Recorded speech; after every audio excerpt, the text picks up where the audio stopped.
They say I'm a dreamer, dreamer, but I'm not the only one. Dreamer, I hope someday you will join us. Dreamer,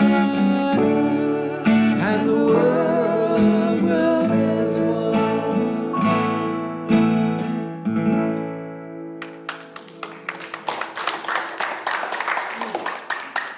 Ah, so beautiful and so poignant for this day.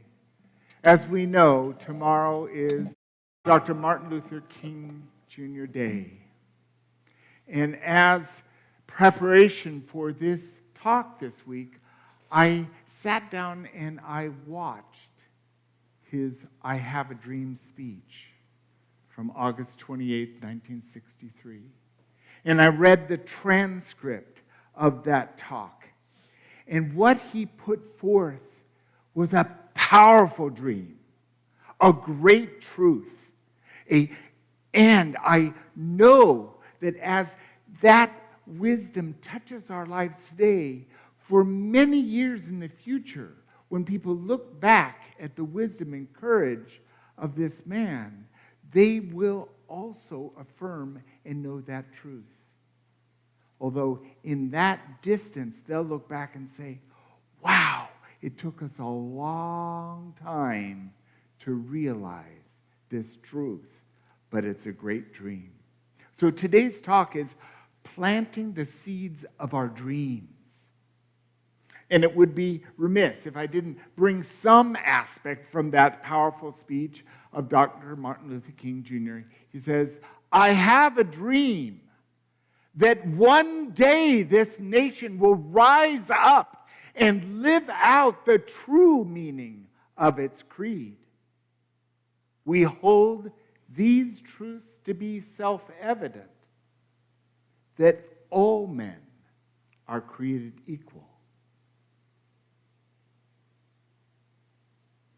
That's a powerful dream that's been going on since this was first written in our charter. And we're not all equal, then we're all equal.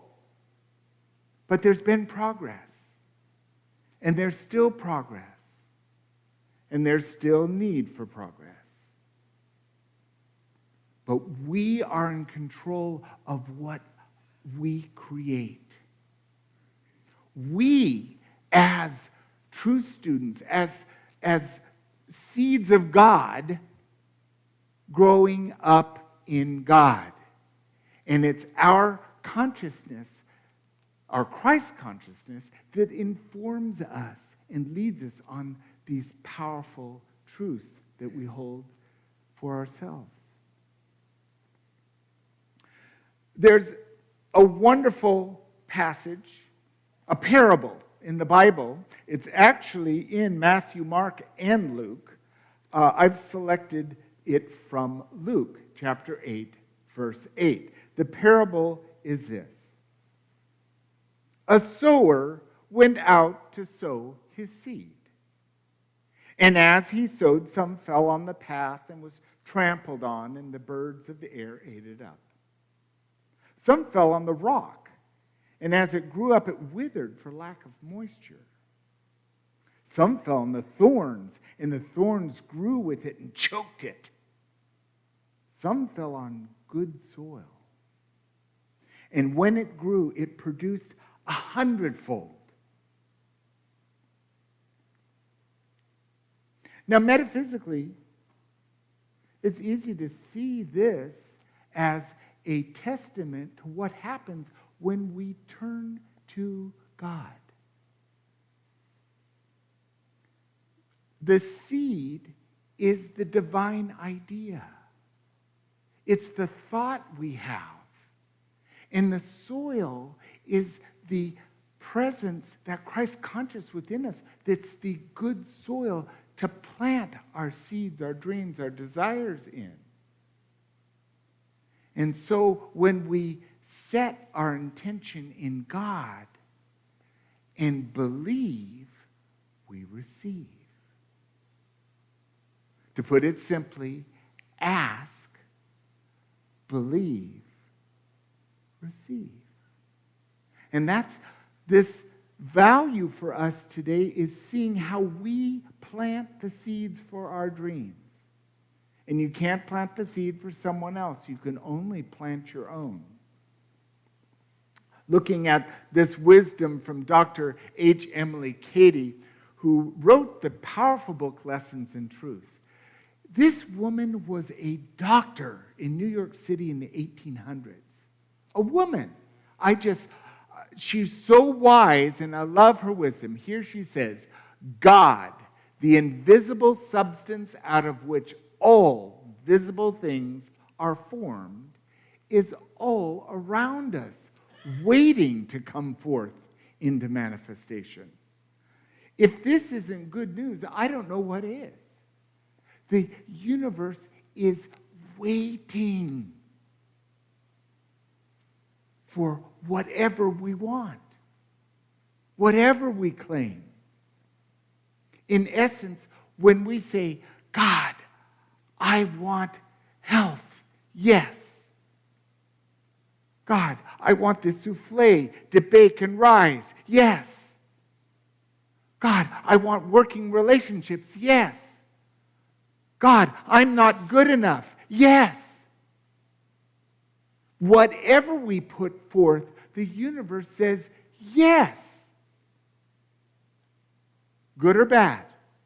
God doesn't care. The universe just ready to give us whatever we claim. So what seeds are we planting? What thoughts are we planting? And the truth is, we can plant our thought, our belief, on really good soil within us. That good soil is when we're rested and we place it into our deepest knowing, our Christ consciousness. Or we can have a thought and think about it for a minute or so and then don't give it any more attention. And it just drifts like a lot of thoughts that come up.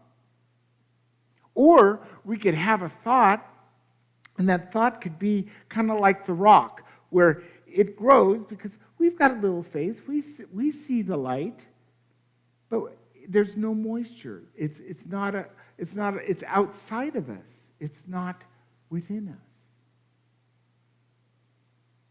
When we can establish a routine of placing our intention on good soil, then we're planting the seed of our dreams.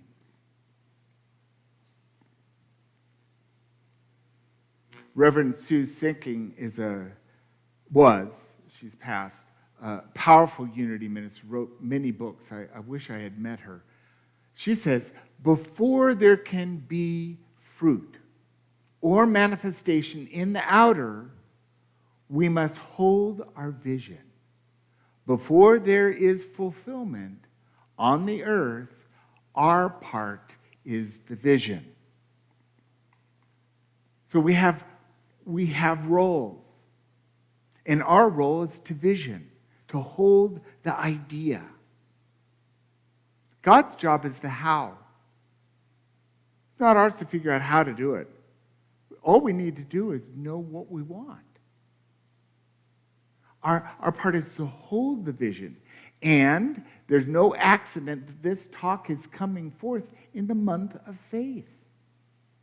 The month where we're honoring that power of faith within us.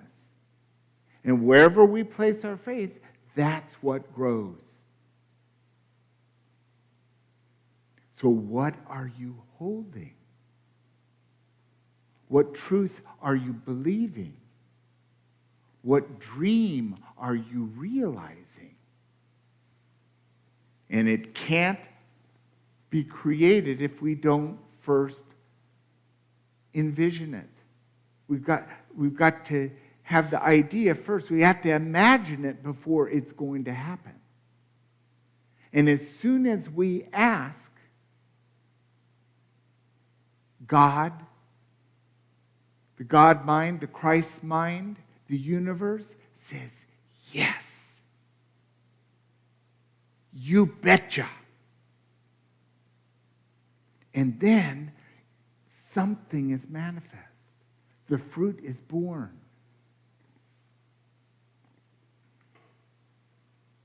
Now, our co-founder, Charles Fillmore, quite simply says, as we sow in mind, we shall reap in manifestation. So, as we look at the metaphysics of the scripture we started with, ask, believe, receive. Ask, believe, receive. It's the way of creation. Charles Fillmore would call this mind-idea expression. First held in mind, the divine, all there is, into an idea, into a knowing, and then expression, form, manifestation. And the truth is that we can create, and we are creating our experience, but we can do it consciously and creatively and put our attention on a truth that we want for our lives. I think we each know something we want for ourselves. I want to know my oneness. I want to know each day that I have a deep connection with the divine. I want to experience laughter and joy.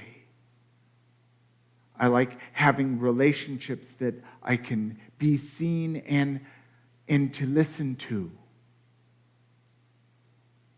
All of those make my life worth living.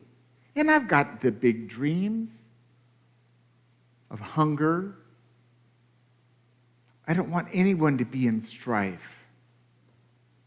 I want everyone to have shelter.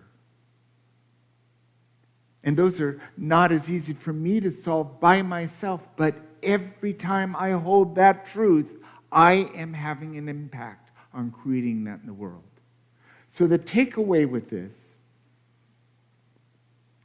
is my clicker's not very happy this morning. Out on the table just outside, there is a planting cup, a seed, soil, and directions on how to take care of your bean and plant it. And then the cardboard planter can actually be planted right into the ground. So it's all there for you if you want, right on the table. So what this is to plant your seed, first get a clear intention on what you want. And ask the universe. Ask God. Ask your Christ mind. If you don't ask, you can't receive. God's not a mind reader. Ask. And then plant your seed. Now, this can be metaphorically, or you can do it physically as a demonstration of something. This isn't magic. This is just planting a bean and watching it grow. But it's modeling what's happening for us, because when we plant our intention, then we have faith in the growth and the development. We place our faith, we water it, we put it in sunlight, we get plenty of sleep, we eat well, we talk to others. And then be open to receive whatever grows. Maybe the dog ate it. Receive it. Maybe it grows and it has a whole bunch of beans on it. Receive it. Maybe you didn't do planting the bead, but you planted your intention in the soil of you and watched that birth around you. Whether you plant the seed physically or virtually, it's an opportunity to plant the seed of your dream. Let's do it together and realize greater truth. Thank you.